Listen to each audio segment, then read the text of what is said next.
Hello everyone. It is a beautiful morning. It is now 11:06 a.m. here in my home in this part of the world called Malaysia. I'm looking out the window today and it is bright and sunny as usual. There is a little bit of clouds in the sky and traffic is kind of smooth, not too bad. Really very, very smooth. It's 11, so basically it's smooth flowing at this time of the day.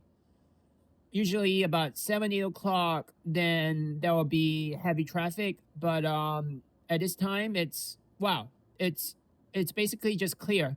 So yeah, today I woke up and got a little walk and went to buy a bookmark for my book because last night I was able to subscribe to a service, like a book service of some kind. It's called Everend. It works together with a app called Fable that allows me to track my reading. And so I'm really into the Fable and the Everend and the Goodreads and stuff, but I mean I'm not totally obsessed over it, but I want to be, I really want to be, and I'm moving towards that direction in which I want to be totally into my books and totally into the readings and sort of programming my mind in a way to sort of operate better and become better. And so, yeah, today is a beautiful day, and I don't really know what to talk about today, but yeah, I wrote today about work, yeah, and about office politics. So basically, why would people not want to go to work nowadays? Because, I mean, I've heard that a lot of Gen Z kids or adults or young adults or whatnot, or those fresh grads or people like that, they grew up in an environment that does not have a lot of shouting, a lot of scolding, a lot of negative input or whatnot. So they grew up in an environment where they are very protected, and parents would possibly take action when the teacher were to give the kids any kind of scolding or beating or whatnot. So it's a very different generation than what we were used to. Like my generation, still there was beating. I was beaten up like crazy. Like I was beaten up like I don't know how to even describe it. I can't even describe it.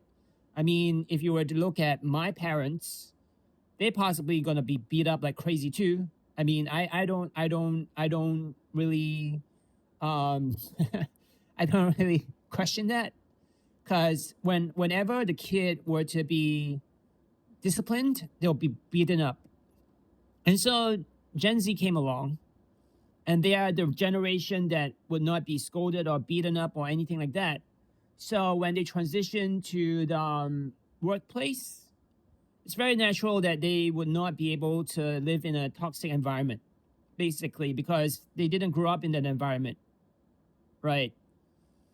And so if you're talking about millennials being the seniors when you go into the workplace, and millennials are the ones that grew up in more or less a more toxic environment than the Gen Z, because the millennials and the baby boomers and all that, they were in a very more toxic environment than anybody else.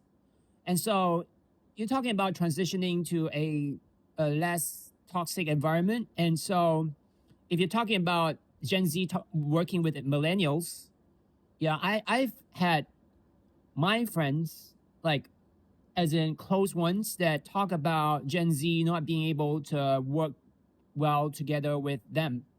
I understand, because basically if my the person I know were to sort of give them like a scolding or sort of like a talk down to them, they possibly be very, very disturbed, and there will be a lot of problems. I think, I mean, in my mind, that kind of makes sense to me. And so where am I going? It means that the workplace is changing a lot because of the environments that we actually grew up in. And so basically, if you were to work out there in the world and then get scolded or get into trouble because you didn't do the right thing, or that the millennials are giving you kind of like big problems, then I guess you have to say goodbye and move on to a new environment and move on to a new place to work.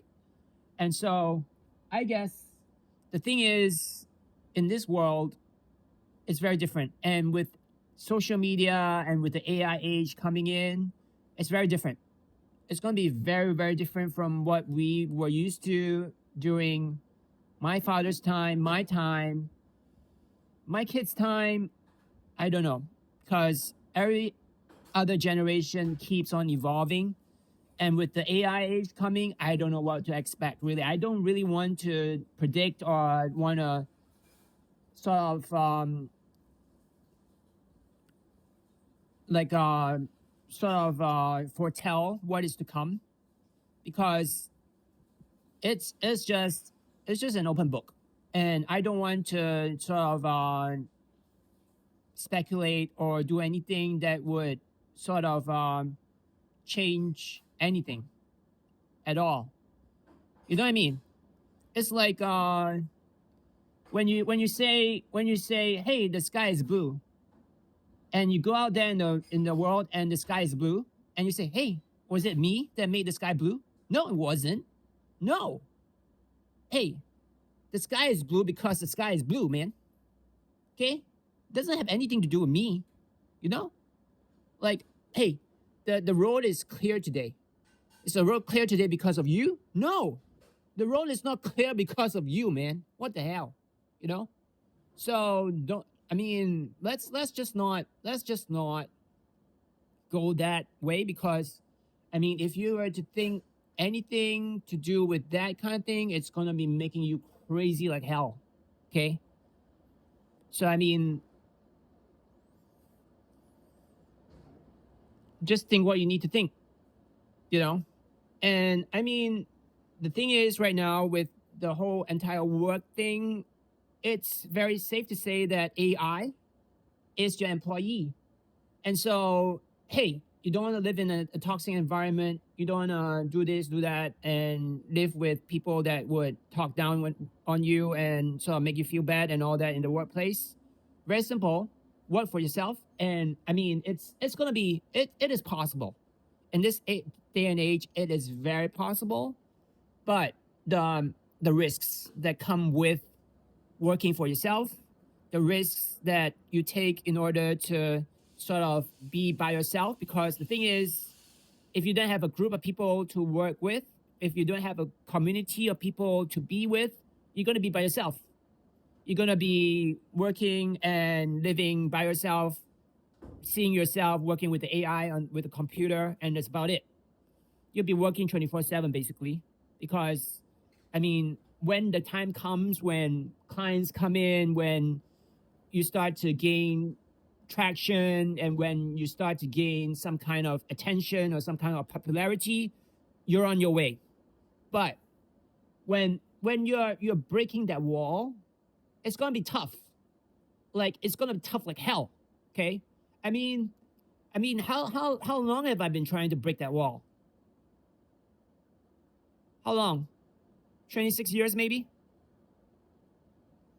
I've been trying to break that wall for 26 years, and I haven't broken the wall yet, you know?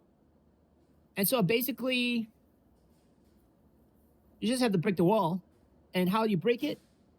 Well, it's up to you to decide. It's up to you to actually find a way to break that wall, because once you break that wall, the wall is broken.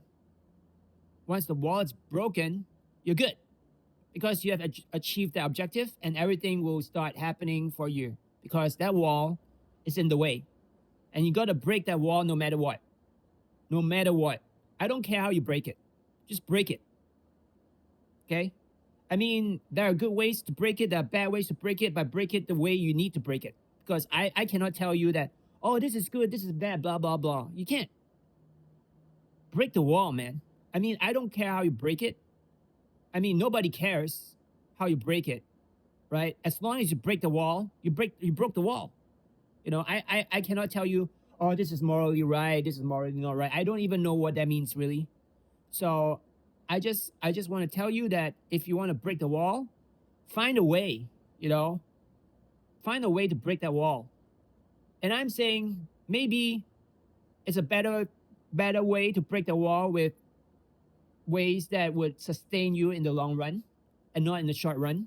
There are ways to break it for the short run, and yeah, you break the wall and then you broke the wall, then you stop. You want to find a way that you break the wall and keep going for the rest of your life. You know what I mean? You want to break that wall and then you achieve some kind of super success of some kind, and then you keep going because you're already in the habit of doing what you do. You're already doing what you do like it was an addiction, like a Blackpink song, some kind of like addiction, because work becomes an addiction because it becomes a lifestyle. And maybe that's the goal, to actually become something you were meant to become by going through the process to actually achieve it and make it last. Right? Somehow, maybe if you were to keep going and not give up and sort of become part of the process or become the process, then maybe it's already you, and you can't even like change, because it's already you, and it's already you, not even part of you. It's already you. You are the process. And if somehow, I don't know, I'm just talking out loud here. So if you are going to be sort of success, you become the success. You are the success. And there's nothing that can take you away from that, because you are already that. Like if I were to become a writer and I write every single day, right? And I become a very successful writer, and then would you want to continue writing for the rest of your life if you were to sort of make it into you as a person, right? I mean, I don't know. Like there's a lot of people that are successful that retire, and they live a very beautiful life without needing to do what they need to do ever again, you know? And they move to other forms of work, and they move to other forms of things they do in their lives to sort of live and still be prosperous and still continue to make the world a better place. But in the case where you've been fighting all your life for a certain thing and you finally get it, will you continue doing the thing that made you the success in the first place, right? A lot of different themes and a lot of different things that you need to think about within this very podcast. I'm just talking and blabbing as if, you know, I'm just thinking out loud and trying to be able to give myself this opportunity to listen back to what I'm saying and ponder upon the many things that I brought up this very podcast. It's not just for you, you know, it's for me too, you know. I talk things and I want to tell myself and sort of like give myself things to think about while listening to my own podcast, and sort of like giving me sort of like an idea what I'm trying to achieve and what I'm trying to do. Because I mean, in the past, I've always written about what I do and what I want to do and all my plans and all that, and it doesn't come to fruition. But somehow it does. It doesn't mean that it has no effect. It just means that somehow, subconsciously, there is some kind of thing going on that I do not consciously am aware of. And so if I continue and try to talk to my subconscious in a way that sort of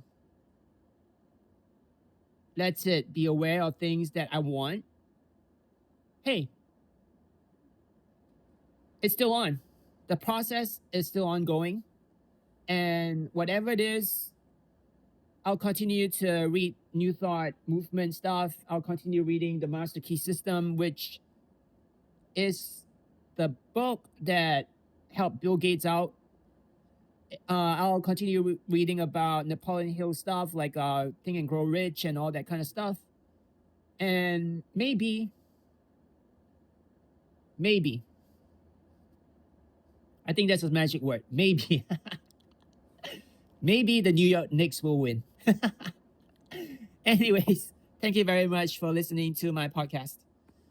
I will talk to you tomorrow. Today, congrats to myself. It's the 6th day in a row that I'm writing on Substack and recording my podcast. Congrats to me. Congrats. Give yourself a round of applause because you're doing this every single day now, and I'm very proud of myself. I have to, because that's the only way to actually encourage myself when nobody encourages me, because I'm my best cheerleader, huh? Who else is going to be there to help you out other than me and AI? Thank you very much for your attention and listening to this podcast. I will talk to you again tomorrow. See you later, alligator.